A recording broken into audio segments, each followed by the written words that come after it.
जय श्री राम, जय गौ माता, जय राधे श्याम। और आप सब कैसे हैं भक्तों? कार्तिक का महीना चल रहा है और आज से कार्तिक आरंभ हो रहा है और इस वीडियो में हम चर्चा कर रहे हैं कार्तिक मास में जो भी कोई इस कथा को सुनते हैं उन्हें बद्रीनाथ यात्रा और प्रयाग में माघ नहाने का फल प्राप्त होता है, तो उसको कल्पवास करने का फल प्राप्त होता है। वो कथा हम आपको सुना रहे हैं। इसलिए देवसी नारद जी कहते हैं, हेतु तवा भगवान विष्णु सफरी तुल्यपद धृत सपात दजलोट बिंदे निवासा कसपश्य च। यानी जो मत्स्य अवतार की कथा सुनते हैं कार्तिक के महीने में उन्हें बद्रीनाथ यात्रा और माघ प्रयाग में नहाने का फल प्राप्त होता है। इस कथा को आप सुन लीजिएगा। नारद जी कहते हैं तो भगवान विष्णु ने छोटी सी मछली के समान रूप धारण करके विंध्या पर्वत पर निवास करने वाले कश्यप महर्षि की अंजलि में हुए गिर पड़े। ठीक है, कभी तो कोई कहता है कि सतवत नाम का राजा, तो लेकिन यहाँ ऐसा भी वर्णन किया गया। वे मुनि कृपा करके उस मछली को शीघ्र ही अपने कमंडल में डाल दिए। ऐसा भी वर्णन है कि राजा सत्यव्रत कृतमाला नदी पर स्नान करने के लिए गए थे। जब अर्घ दे रहे थे तो उसमें मछली आ गई और सीधे दौड़कर महात्मा कश्यप के पास में पहुंचे। उन्होंने कहा कि ऐसे ऐसे प्रभु ऐसा हुआ है, तो उन्होंने कहा इसको सरोवर में छोड़ दो। मछली सरोवर में भी डाली तो इतनी बड़ी हो गई, फिर उसको समुद्र में छोड़ दिया गया। वही कथा है। इस कथा को बहुत विशेष माना गया है। अब वह मछली जब कमंडल में नहीं टिक पा रही थी तो उसको उन्होंने एक कुएं में डाल दिया। वह मछली जब कुएं में भी नहीं रुक पा रही थी, इतनी बड़ी हो गई, तो उसको सरोवर में डाल दिया। उस मछली को समुद्र में डाल देने पर वहां भी वह बढ़ रही थी। उसके बाद उस मछली में से मत्स्य रूपधारी भगवान विष्णु ने अपना रूप धारण कर लिया और उन्होंने राक्षस का वध किया जो कि वेदों को चुरा के लेकर के गया था। तो वर्णन किया जाता है शंखासुर का वध किया, भगवान ने इसको समाप्त किया। तो वही कथा का वर्णन किया। उसके बाद शंखासुर को हाथ में पकड़कर भगवान बद्रकाश्रम में आ गए। 4 नंबर के श्लोक में लिखा है, ततो वधीत सत्यम शंखम विष्णुर्वे मत्स्य रूप धृत अधतम सुकरे धृत्वा बदरी वन मागता। भगवान बद्रीनाथ आए। उसके बाद सभी ऋषियों को बुलाकर वे यह आज्ञा दिए। क्या आज्ञा दिए? भगवान कहते हैं कि जल के भीतर पड़े हुए वेदों का आप लोग मार्जन करें। भगवान ने कहा, आप लोग जल में छिपे वेदों को शीघ्र लाएं, मैं तब तक देवताओं के साथ प्रयाग में ठहरता हूँ। तो भगवान सीधे पर प्रयाग में चले गए। नारद जी ने कहा, उसके पश्चात वे तपोबल से युक्त उन मुनियों ने यज्ञों से युक्त वेद के 6 अंगों का उद्धार किया। हे राजन, उन वेदों के जिसने जितने वेदांश को पाया उतने अंश के वे ऋषि हो गए, ऐसा वर्णन किया गया है। लब्धा वेदांश यज्ञास्तम ब्रह्मा हर समन्वितः ये जिस्वा अश्वमेधेन देवर्षि गण समृता। यानी उसके पश्चात वे सभी मुनि एकत्रित होकर प्रयाग गए और ब्रह्मा जी के साथ विद्यमान भगवान विष्णु को उन लोगों ने वेदों को भगवान विष्णु को प्रदान किया। यज्ञों के साथ वेदों को प्राप्त करके ब्रह्मा जी हर्षित होकर देवर्षि समूह के साथ अश्वमेध यज्ञ के द्वारा भगवान विष्णु का यज्ञ करने लगे प्रयाग में। और उस समय कार्तिक मास में देवताओं ने इस धरती पर यज्ञ किया और यज्ञ करने की वजह से ही इस स्थान को प्रयाग कहते हैं। प्रकेशेण यागादि सह प्रयाग, जहाँ निरंतर आज भी यज्ञ हो रहा है, इसलिए उसका नाम प्रयाग है। तो भगवान मत्स्य नारायण वहां पर गए थे। विधाता ब्रह्मा ने यज्ञ कराया, कार्तिक मास में यज्ञ हुआ, इसलिए इसका नाम है प्रयाग। जो इस कथा को सुनेगा उसे प्रयाग और बद्रीनाथ का उसको दर्शन और वहां पर वास करने का फल प्राप्त होता है।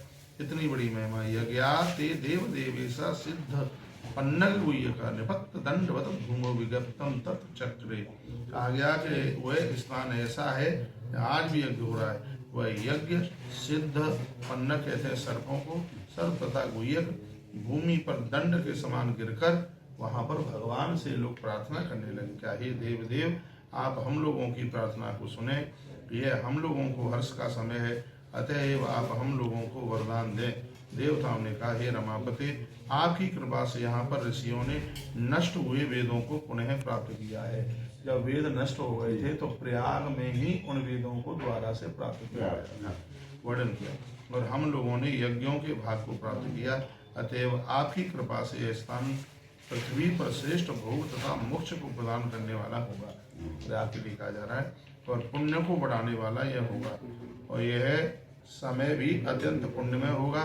ब्रह्मघाती आदि को शुद्ध कर देने वाला यह समय होगा। दान जो भी कोई कार्तिक में देगा तो बताते हैं कि वो दान अक्षय हो जाएगा। और भगवान विष्णु कहते हैं कि हे देवताओं, आप लोगों ने जो कहा है वो सब बिल्कुल पूरा होगा। अतएव आप लोग जैसा कहते हैं वैसा ही हो। और इस क्षेत्र की ब्रह्म क्षेत्र के नाम से यहाँ पर स्वयं हमेशा विधाता ब्रह्मा प्रकट यहाँ पर रहते रहेंगे। इसलिए प्रयाग को दूसरे शब्दों में ब्रह्म क्षेत्र के नाम से इस ग्रंथ में वर्णन किया गया है। कहा गया कि इसको एक नाम इसका ब्रह्म क्षेत्र भी होगा। तत्पश्चात का सूर्य वंश में उत्पन्न होने वाले राजा, यहाँ पर क्या सुंदर बात कही गई है। सूर्य वंश में प्रकट होने वाले राजा यहाँ पर गंगा जी को लेकर के आएंगे, और वो गंगा यहाँ यमुना में आकर के मिलेगी। सरस्वती धारा छिपके छिपके बह रही होगी, इसलिए इस स्थान को त्रिवेणी के नाम से जाना जाएगा। अच्छा, राजा के कुल, राम के कुल को कहते हैं सूर्य। हाँ जी। तो ये 17 नंबर का जो श्लोक है बड़ा अद्भुत है। सूर्योद वंशोद भवो राजा गंगा मत्रान यशति सा सूर्य कन्या छात्रा कालिंद्रा संग मिश्यति, यानी सूर्य की बेटी कालिंद्री। तो उसका यहाँ पर मिलना होगा। ब्रह्मा आदि आप सभी देवता भी यहाँ पर मेरे साथ निवास करेंगे। और यह तीर्थ क्षेत्र तीर्थराज प्रयाग के नाम से विख्यात है। ये भगवान बोले। इस कथा को जो सुनेंगे कार्तिक के महीने में, तो उन्हें तो भैया कल्पवास करने का फल मिलेगा। प्रयाग और बद्रीनाथ की यात्रा करने का फल उन्हें मिलेगा। और इसकी महिमा क्या है, यहाँ पर किया गया दान, तप, होम, जप और पूजा, ये सब बहुत बड़ा फल देने वाली होंगी। अनेक जन्म जन्म के ब्रह्म हत्यारे पापी भी इस तीर्थ का दर्शन करने मात्र से वह पापों से मुक्त हो जाए। 20 नंबर का श्लोक है। ब्रह्म हत्यादि पापानि बहु जन्म कृतान्यपि दर्शनाद तीर्थस्य विनाशम यान्तु तत्क्षण। तत्क्षण उनके पाप जल करके राख हो जाएंगे। यहाँ पर आकर पितरों के उद्देश्य से जो कोई श्राद्ध भी करेगा तो पूर्वज अति प्रसन्न होंगे। जो ज्ञानी पुरुष मेरे सन्निकट शरीर त्यागेंगे यहाँ पर, तो उनको कल्याण होगा। उनकी अस्थियां हैं विसर्जित की जाएंगी। तो जब तक हड्डियां गंगा जी में रहेंगी तब तक वो जीव मेरे चरणों में रहेगा। वाह, भगवान ने बड़ी कृपा कर दी है। आनंद हो गया। सूर्य मकर गे प्रातः कृष्णाय नाम पाप नाशनम। तत्पश्चात कहा गया कि सूर्य मकर राशि के होंगे, उस समय यहाँ भी कोई स्नान करेगा उसके संपूर्ण पाप जल करके राख हो जाएगा। तो माह के महीने में उस समय सूर्य मकर में होते हैं, इसलिए यहाँ की बहुत बड़ी महिमा बढ़ गई है। आपके बाद तो कुंभ का मेला लग रहा है। आप सब लोग श्री प्रयाग 2025 के कुंभ में पधारिए, उसकी बड़ी महिमा का वर्णन किया जा रहा है। दूसरी जगह 10 वर्षों तक तपस्या करने से जिस फल की प्राप्ति होती है, उस फल की प्राप्ति बद्रीनाथ में एक दिन तपस्या करने से हो जाती है।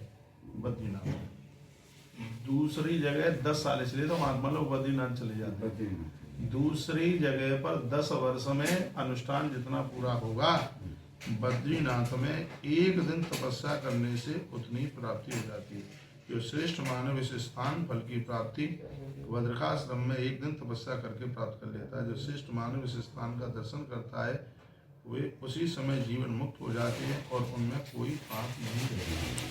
तो भगवान मत्स्य नारायण ने शंखासुर के उद्धार के बाद वह बद्रीनाथ और श्री प्रयाग में भगवान गए थे। इस तरह से देवताओं को कहकर देवराज श्री भगवान ब्रह्मा जी के साथ वहीं पर अंतर्ध्यान हो गए।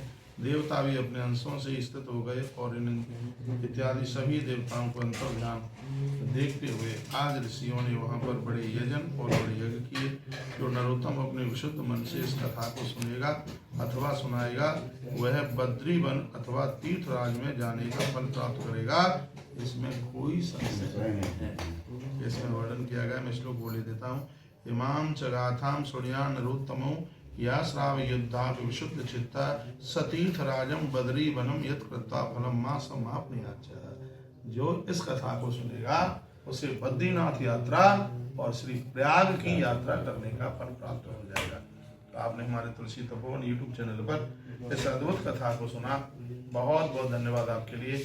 इस वीडियो की दक्षिणा इतनी सी है, ये वीडियो लोगों के पास तक भेज दीजिए। कार्तिक का महीना चल रहा है, जिससे लोग अपना कल्याण कर सकेंगे। बहुत बहुत धन्यवाद।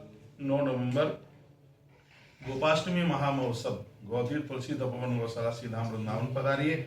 आइए हम और आप मिलकर के गौ माता का पूजन करेंगे। इन्हीं शब्दों के साथ जय श्री कृष्ण, जय श्री राम, जय गौ माता, जय राधे श्याम, हर हर महादेव, हर हर महादेव। चैनल से पहली बार जुड़े हैं तो चैनल को सब्सक्राइब करना ना भूलें, वीडियो को शेयर जरूर करें।